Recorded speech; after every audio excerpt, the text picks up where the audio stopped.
काय भूमिका? खरं म्हणजे 9 तारखेचा कालचा GR शासनाने काढला आणि जळगाव जिल्ह्यातला शेतकरी गर्भगळीत झाला। 15 पैकी फक्त 4 तालुके घेतले, 11 तालुके त्या ठिकाणी वगळण्यात आले। जळगाव जिल्ह्यात संपूर्ण शेतकरी या ठिकाणी कोसळलेला आहे, डाय मोकलून रडतोय। कापूस संपलेला आहे, मका संपलेला आहे, केळीला सुद्धा खोडाला त्या ठिकाणी पांढरे कोंब आलेले आहेत, संपूर्ण सोयाबीन संपलेलं आहे। अशा परिस्थितीमध्ये फक्त 4 तालुके घेऊन या जिल्ह्यातल्या शेतकऱ्यांची क्रूर चेष्टा या सरकारने केलेली आहे।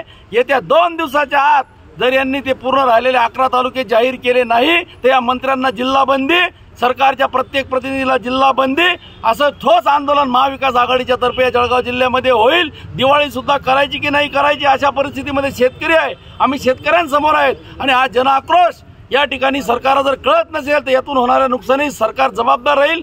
तात्काळ त्यांनी उर्वरित 11 तालुके सुद्धा ओल्या दुष्काळात जाहीर करावे। हा थेट आव्हान आहे का आपल्या वतीनं? थेट आव्हान आहे, शेतकऱ्यांच्या भावना आहेत। शेतकरी प्रतिनिधींचे कालपासून फोन चालू झाले, शेतकरी या ठिकाणी म्हणताय आम्ही येतोय। आम्ही म्हटलं आज आम्ही प्रातिनिधिक स्वरूपात आघाडीच्या वतीने देतो। या 2 दिवसात जर निर्णय झाला नाही तर जळगाव जिल्ह्यामध्ये 4ही मंत्र्यांना जिल्हा बंदी या ठिकाणी आमचा निर्णय फायनल आहे। ओके ठीक आहे, झालाच पाहिजे जळगाव जिल्हा ओला दुष्काळ।